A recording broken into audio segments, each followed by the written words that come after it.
ఏపీలో పలు ప్రాంతాల్లో చెదురుమదురు సంఘటనలు మినహా పోలింగ్ ప్రశాంతంగా ముగిసిందని రాష్ట్ర ప్రధాన ఎన్నికల అధికారి ముఖేష్ కుమార్ మీనా వెల్లడించారు. ఎక్కడా రీపోలింగ్ నిర్వహించాల్సిన అవసరం ఉండబోదన్నారు.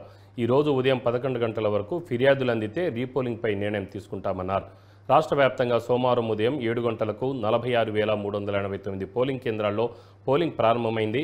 సాంకేతిక కారణాలతో 275 బ్యాలెట్ యూనిట్లు, 217 కంట్రోల్ యూనిట్లు, 600 వీపీప్యాట్లలో సమస్యలు తలెత్తాయన్నారు. ప్రస్తుత ఎన్నికల్లో పోలింగ్ శాతం గణనీయంగా పెరిగింది. యువత, వృద్ధులు సైతం ఉత్సాహంగా ఓటేశారని, 78% పోలింగ్ శాతం నమోదైందని వివరించారు.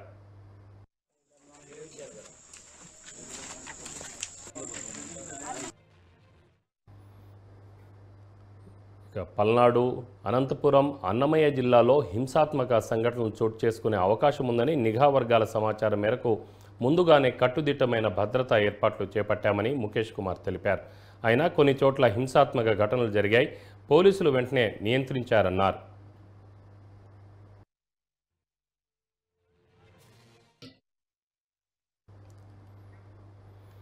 పల్నాడు జిల్లా మాచర్లలో 12 చోట్ల హింసాత్మక సంఘటనలు జరిగాయి. 8 పోలింగ్ కేంద్రాల్లో దుండగులు ఈవీఎంలను పగలగొట్టారు. అన్నమయ్య జిల్లా కోడూరు, దర్శిలో 2 పోలింగ్ కేంద్రాల్లో ఈవీఎంల ధ్వంసానికి పాల్పడ్డారు. వాటిలో కీలకమైన చిప్ దెబ్బతినలేదని ఇంజనీర్లు తేల్చారు. కొత్తవి ఏర్పాటు చేసి పోలింగ్ను కొనసాగించామని అన్నారు. అనంతపురం జిల్లాలో పోలింగ్ కేంద్రాలకు వెలుపల 2 పార్టీలకు చెందిన నేతలు దాడులకు దిగారు. ఈ ఘటనలో ఇరు పార్టీల నేతలు వారి మద్దతుదారులను గృహ నిర్బంధం చేశామన్నారు. తెనాలిలో ఒక పోలింగ్ కేంద్రంలో ఓటరుపై దాడికి పాల్పడిన వైసీపీ ఎమ్మెల్యే శివకుమార్ను గృహ నిర్బంధం చేసి ఆయనపై కేసు నమోదు చేశామని తెలిపారు.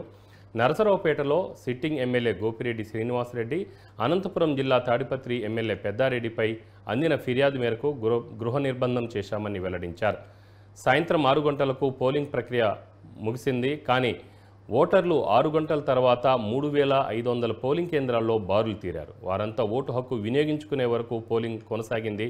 వీటిలో 90% పైగా పోలింగ్ కేంద్రాల్లో 100 నుంచి 200 మంది క్యూలో ఉన్నారన్నారు.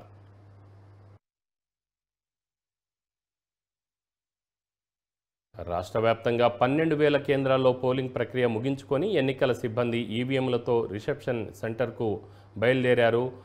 పోలింగ్ ఆలస్యంగా ముగిసిన కేంద్రాల నుంచి ఈవీఎంలు స్ట్రాంగ్ రూమ్కు చేరడానికి బాగా ఆలస్యమైంది.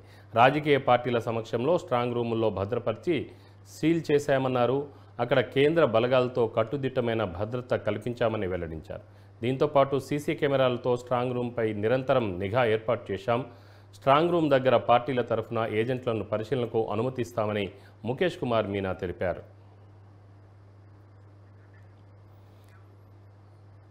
రీపోలింగ్కు సంబంధించి ఎన్నికల పరిశీలకులు రిటర్నింగ్ అధికారికి మంగళవారం ఉదయం 11 గంటల్లోపు అందే ఫిర్యాదును పరిశీలించి నిర్ణయిస్తామన్నారు. ఇప్పటివరకు ఎక్కడా రీపోలింగ్ చేయాల్సిన అవసరం రాలేదు. అన్ని లెక్కలు సరిచూసిన తర్వాత పోలింగ్ వివరాలను కేంద్ర ఎన్నికల సంఘానికి పంపుతాం. పోలింగ్ ప్రక్రియను ఉద్దేశపూర్వకంగా ఆలస్యం చేశామని వస్తున్న ఆరోపణలో వాస్తవం లేదు. ప్రతి క్షణం పోలింగ్ ప్రక్రియను పర్యవేక్షించాం. పోస్టల్ బ్యాలెట్లను 90% పైగా వినియోగించుకోవడం గతంలో ఎప్పుడూ జరగలేదని మీనా వివరించారు.